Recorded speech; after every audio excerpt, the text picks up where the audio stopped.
This is a mock therapy session. Well, hi, Mel. It's so nice to see you again. Hi. How are your things going? They're okay. They could be better. Well, what I'd like to do first, just because when we met last time, I know you come straight from work, and you'd mentioned last time that you were kind of having some issues at work, and so we did that breathing thing last time. So before we get into anything, I know you just rushed in.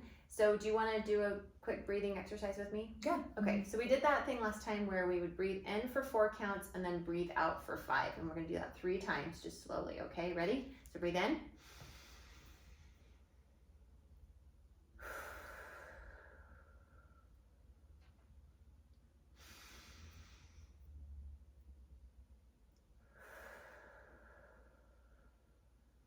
Last time.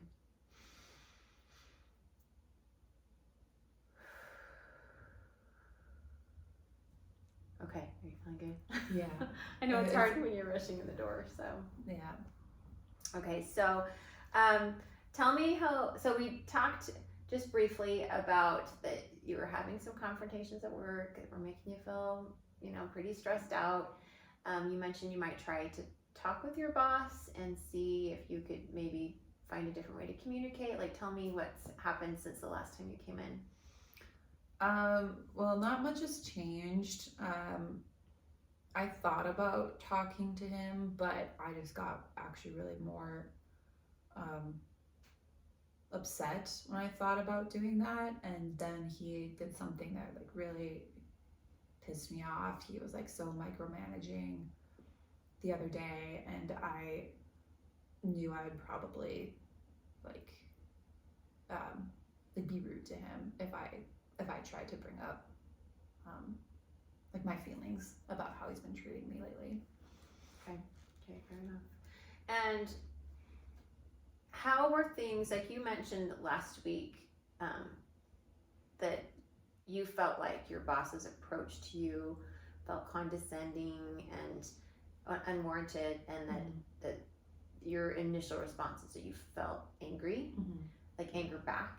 Did you find the same thing this week? Because we kind of talked about just being aware of like how you're feeling. Did you notice anything different this week, or do you find that you're still just like so mad? I'm still really mad. Okay. Yeah.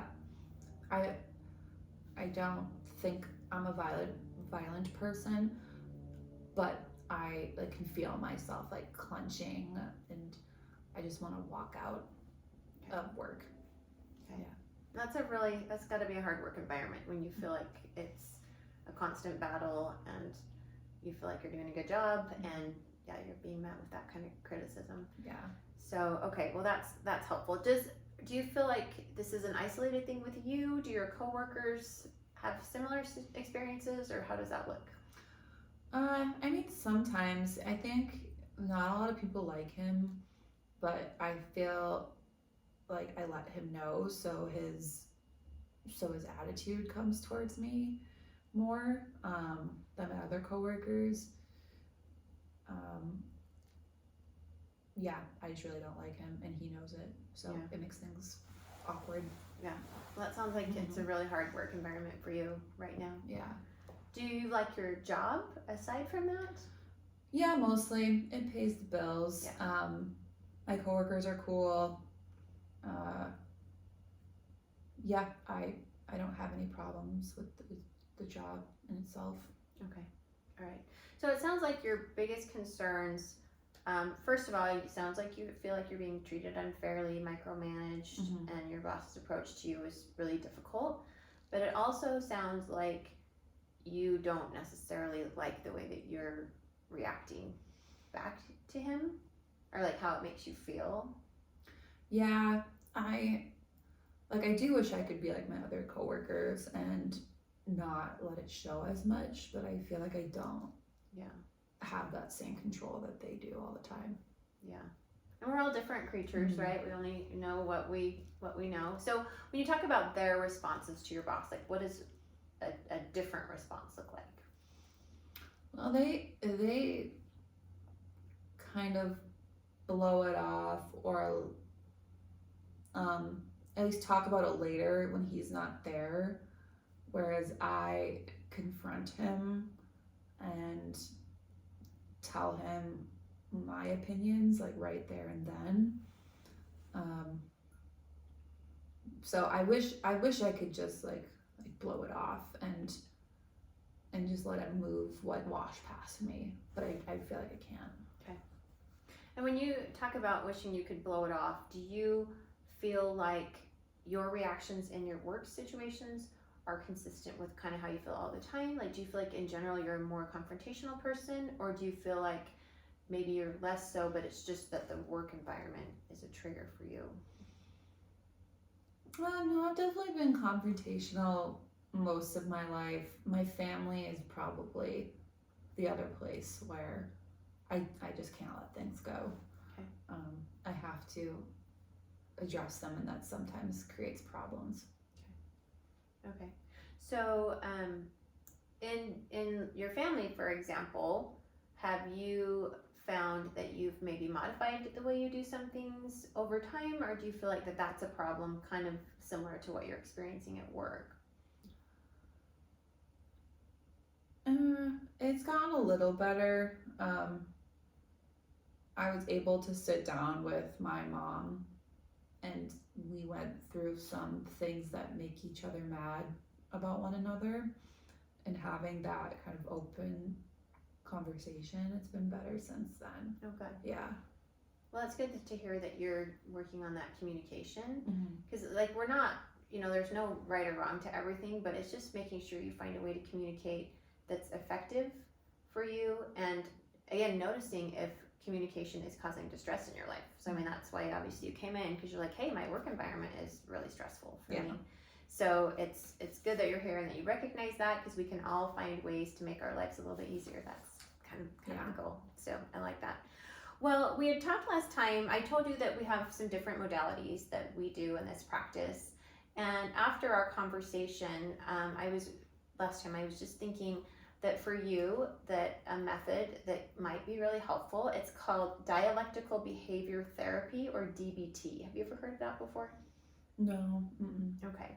So this is a method, the word dialectical means the existence of opposites. And so basically it means that like things can happen at the same time. So like, for example, if you have a partner, you could say, I love you, but I need to be away from you for a while. Mm-hmm. And we could apply this to your job. I like my job, but it's really hard for me here right now. And it's accepting that that's all, they can coexist.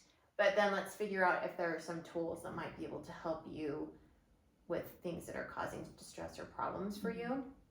And the first thing I was thinking of, the first tool in DBT that might be a good one to consider is emotional regulation.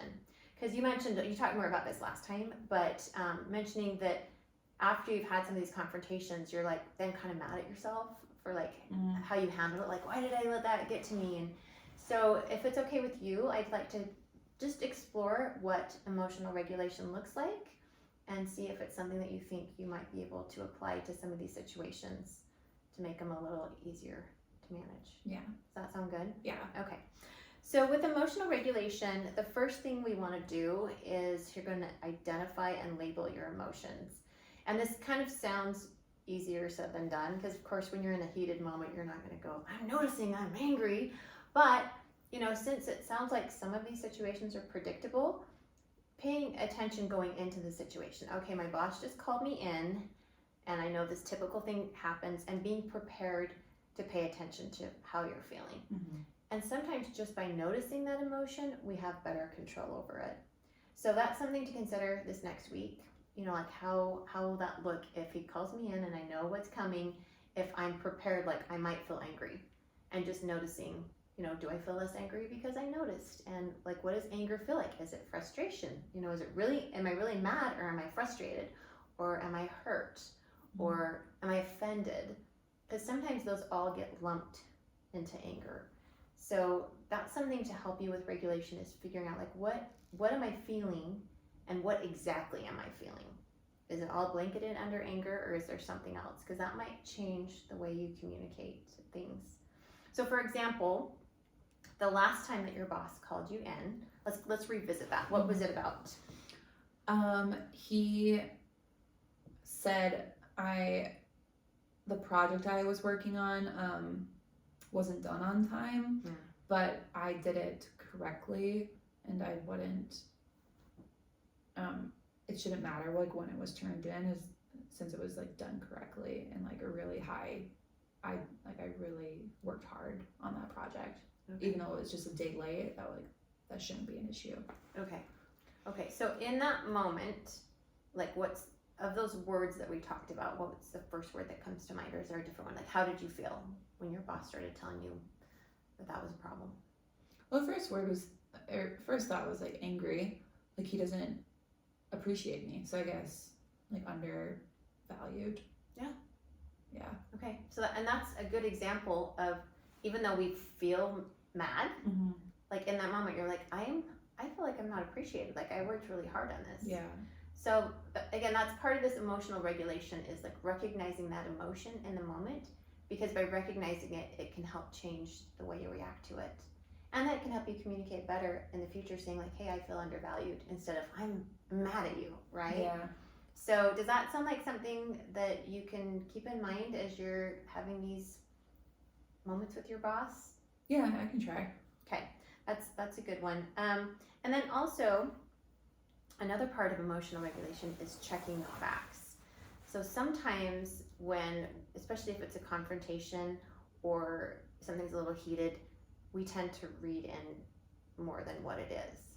So for example, the example you just gave, your boss was talking about how it was turned in late and things like that. There may, maybe there were some things that aren't being considered, like did you think you'd submitted it and it didn't work the first time, or, and I'm just throwing this out as an example, but before we assign an emotional value to something, making sure we really understand the situation. So instead of jumping right back with being defensive, maybe evaluating and making sure we have all the facts. And if you don't have the facts, asking some questions. Like, oh, like I thought it was due at this time. Like how, is there a grace period? Or just making sure that that's communicated. So that's another thing I would encourage you to do, is making sure you're checking the facts before you react and just thinking that through. Does that sound that might be helpful? It sounds a little harder, but I think I can look into it. Yeah. I can try. And emotional regulation is just being aware. Mm-hmm. So even if you don't remember all the nuts and bolts of this, just kind of going like, wait a minute, like instead of just reacting, how am I feeling right now? And I like how you did that before. Instead of when you first came in, you're like, I just feel so angry all the time. Like as soon as you talk to me, I'm angry. And now you can kind of go, wait, I actually feel undervalued. Mm-hmm. Like that's a pretty specific word. And then that's going to help you control your outcome. Okay, you did mention last time, I don't know if it's still happening, but you said on top of being called in that you're getting emails Mm-hmm. as well. And what's the difference between like your reaction to the emails versus in person? I'm still pretty mad at the emails. I think they're really passive aggressive.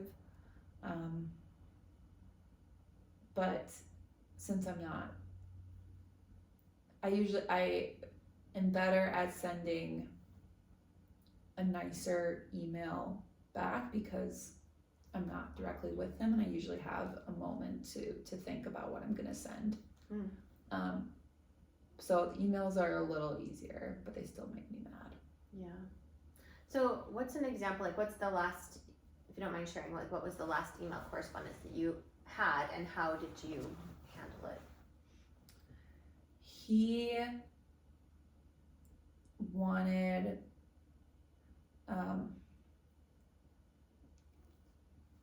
what was the last email?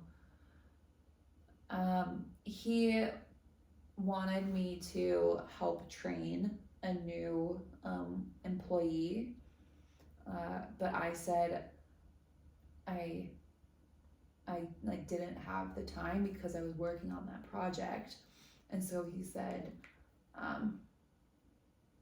like I thought kind of passive aggressively, okay, well I guess I'll like have someone else help then. And I thought that made me rude because I wasn't trying to not be helpful, but I had too much going on. And how did you feel about that response that you sent back to him? I thought it was good. I just restated my point that I like don't have like the work or like the mental capacity to take on that as well right now. Okay. And do you feel like you were able to communicate exactly what you wanted, or do you feel like you kind of had to hold back a little bit out of fear for like more repercussions? A little bit. I definitely, if I was with him, I would have used different language. Yeah. Mostly, I mean, probably because I couldn't help myself. But I don't want to get fired, so I in that moment, yeah, I held back more on the email. Okay. So another skill in DBT that I wanted to review with you that again might be helpful, because it sounds to me, and correct me if I'm wrong, but it sounds to me like a lot of these interactions with your boss, there's kind of communication failures on both ends. Like it sounds like your boss is maybe not being fair in how he approaches you. And then it sounds like you have things that you want to express or have feelings that you're feeling, but in that real-time moment, you can't express it how you want to. So I wanted to give you a worksheet, and I'm going to give you this one. And it's called, so this is an acronym, it's called Dear Man, and each one of those letters stands for something. I don't expect you to remember all of these letters, that's why I wanted you to look at it. But it's a good exercise to go through just to help with effectively communicating, and especially in a work environment, because those relationships can be really tricky. Sounds like you're in the middle of one, so you're experiencing that.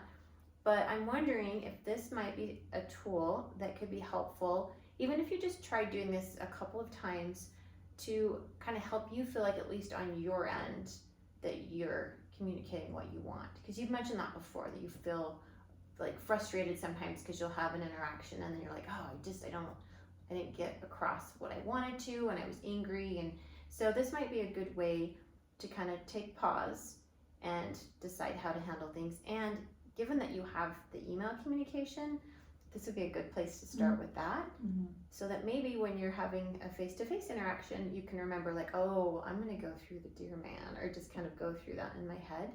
So if it's okay with you, do you want to review this together and to see if it's something that you think will be helpful? Yeah. Okay. So let's start at the top, and I'm going to have you read for me. So the first word's describe, and then I'm going to have you read what it says underneath that. So for describe, what are the facts of the situation? Do not include opinions or interpretations. Okay, so you're going to clearly and concisely describe the facts of the situation without any judgment. So for example, if you, like, let's talk about the interaction you had about the project being turned in late. So we talked about the facts of that. Like, is there a grace period? And like, are there things about that situation that you're not considering, or that maybe your boss isn't considering? So like, for example, the example I have on my page is, you've asked me to work late 3 days this week. And so for the other example you gave, you could say, you're asking me to train someone and I don't have enough time in my work day. And those are facts, right? You're not applying anything else to that except like, this is what's happening. So the next one, if you want to read what's on your paper and express. Write an I statement to express your feelings. I feel blank when blank. Okay, so with the situation with training the employee, what can you think of an I statement that would help you support what you just described? I feel I feel ignored when I tell him my like current workload responsibilities. Okay, so in your correspondence you would say like, I feel like you're not listening to what my workload looks like. Yeah, and that's letting him know, and that's not in an attacking way at all. You're just saying, hey, I feel like you're not understanding how much I'm already doing in the day. Okay, so I like that. So you're expressing. So the next one is assert, and ours are a little different. That's why I'm having you read yours. But what does yours say under assert? How will you tell someone what you need? Respond with specific language you will use. Okay, so how would you want to respond to your boss in that situation? Like, what do you need? I need either time to prepare to train a new employee, or acknowledgement that I am doing a lot of work and that he sees that I can't train them when I say no. Okay, I like that. So you're clearly stating what you want or need, and you're being specific when giving instructions or making requests. So you're saying, I'm willing to do it, but I already have this workload, and if I am telling you no, it's because I have all these things, so we need to address that. So that's a very, I think that's good. That's an effective way of saying that. Okay, so what do you have under reinforce? How will you reward the other person for responding well to you? Okay, so how would you, I know it's a hard relationship, so it's probably hard to think of this, but how would you, having gone through these steps, how would you reward your boss? I think I would just be kinder to him. I mean, just easier interactions. I don't know if I would be so on attack with him. I don't know if that's a reward, but I would feel like I would like pay him compliments. Yeah. And there's rarely an occasion where if you compliment someone, you're going to be met with defensiveness. Yeah. So I like that, and even just saying like, thank you for listening to my concerns. I mean, that immediately diffuses the situation. So I like that. Okay, so the next one, what do you have for mindfulness? What is the goal of your interaction? What other topics might distract from the goal? Okay, so what's the goal of that interaction with your boss? What would you say? To not have like a hostile interaction every time we talk. Yeah. So to walk away from the interaction feeling not angry. Yeah, so I like that. So, and you're just being mindful of your goals, and that means you're not getting sidetracked or distracted by other issues. So just being able to say like, okay, and the example they have here, and you have a tricky situation because it's constant. Like you don't just have a random thing. Like it sounds like it's every day. But it says, I'd like to resolve the overtime issue before talking about the upcoming project. So like, for example, with yours, something like, I'd like to resolve that talk more about how I don't have enough time in my day before moving on to something else. Like, why is your project late or something? But, and that's just something, these are all things just to try on. Like you're going to want to, it's not going to be the same for every situation, but just being mindful. Okay, and then what do you have for appear confident? Describe the posture, eye contact, and tone of voice you will use. Okay, and there's something really powerful about that. What would you say, like when you had your last in-person confrontation, what was the body language? Like, were you standing up? Were you sitting down? I was sitting down. I was like trying to get work done, and he was like standing like over me, like micromanaging. Okay. And even though I was like being kind of like rude and almost aggressive, like in my tone, I like wasn't looking at him. Like I was trying to like ignore him, like kind of pretend he wasn't there. So okay. So with appearing confident in mind, going back to that situation, is there anything different you would want to do with your body language? I would probably look at him, but then I'm afraid I don't want that to appear more aggressive if I'm looking at him. Yeah. Again, these are just things to try on. Even something like matching his body language. So if he's standing up, it's not inappropriate if you were to stand up to have like a face-to-face conversation. And your work environment, I'm not there, but these are again just ideas to think of, okay, like how in my next interaction would I want to feel like we were having a respectful, equal conversation? Yeah. And just thinking what that appearing confident might look like. Okay, and then what did you have on your paper for negotiate? What are the limits of what you are willing to accept? Okay, so we'll go back to your example of your boss wants you to train someone else, you don't have time. So what would be your negotiation, or what would that look like for you? I would probably have to set some boundaries for myself, but then open myself up to but like making myself available in the future. So like, I'm sorry I can't do this now, but I'd be more than happy with like a couple of days notice to do this in the future. Yeah, I like that a Yeah. lot, because you're not saying no, Mm-hmm. but you're just, like you said, you're setting that boundary of like, I can't do it right now, but if I have notice, then I'd be happy to help Yeah. later. And so that's, it's not shutting it down. And I think that's great. So does this sound like something, I know this seems like a lot, I'm going to send you home with that, but I would encourage you to read through it and then just be thinking, and especially like I had said, the email correspondence, it might be really a helpful tool, even just one time to go through the worksheet and go, okay, before I write back to this email, I'm just going to kind of go through these and see how I feel about each of these, and make sure that you're responding in a way that later on you're going to go, yeah, I'm actually really happy with how I responded. And like you were saying, I think you had kind of noticed that by your behavior changing towards your boss, you might expect a different outcome. Mm-hmm. We have more power than we think, so I mean that's really empowering to be in that place where you can say like, yeah, if I just compliment him, or if I just respond differently or negotiate, I might get a peaceful outcome, or you might not. But it's it's worth a try. I think this is a good step to start with the emails. Yeah. Because I could look at it as I'm writing it. Yeah. And again, like you mentioned in the beginning, like writing is a lot different than talking, because you have time. You don't have to come up with some quick response, and you don't have the body language issue. There's all those things. So I agree with you. I think this might be a great way just to maybe set some new boundaries and have ideas, so that then when you do have your next verbal confrontation, you've kind of like you've empowered yourself, I guess, and set the tone of like, I've decided how these are going to work. Yeah. So I like that.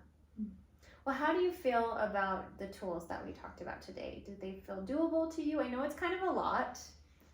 I think I'm willing to try and see how it goes. And I think even if I just do it in emails, like that will just put it into my mind more for like the in-person times I'm with my boss. So Yeah, and I'll be curious to hear how things go. And also, and we talked about this last time, but there's no shame or worry. Like, let's say you send an email and you forget to do this. Like, don't feel like I can't go to therapy because I didn't do my worksheet. It's not about that. This is just more giving you some tools, and then you can modify it to what works for you. Like, this is just an example of a technique, but there might be a few parts of this that really resonate with you, and some that you're like, yeah, that doesn't really apply to the situation. So just know that this is just basically giving you a guideline of trying to communicate in a different way and seeing what kind of a result you get. Mm-hmm. And then we did talk about the emotional regulation. I would encourage you to just, again, nothing big, but just keep in mind, like when you're having these confrontations, like how are you really feeling? Because that's going to make even doing this look a little different. If you're like, no, I'm not mad, I'm frustrated, or I'm undervalued, or I feel like I'm being treated like a child, or just noticing, breaking down what that emotion really is. And I would be curious to see if you find yourself not using the word mad very much at all, and using other words instead. And that's always a good exercise, for our own understanding, I guess, of ourselves. Yeah. Okay. Well, that's kind of a lot for today. Did you have anything else that you wanted to talk about before we end our session, or how are you feeling about all of this? I'm feeling good. I'm ready to try something new. Okay. Well, I'll be excited. Again, I'm always excited. Everyone's different, so we can get a lot of different outcomes from this. So it's always fun to hear the things that you use to empower yourself and what works for you. Mm-hmm. Okay. Did you want to come the same time next week? Does that work for you? Yep, that works for me. I will put you in the schedule, Mel, and again, have a great week, and we'll look forward to hearing back. Thank you. Take care.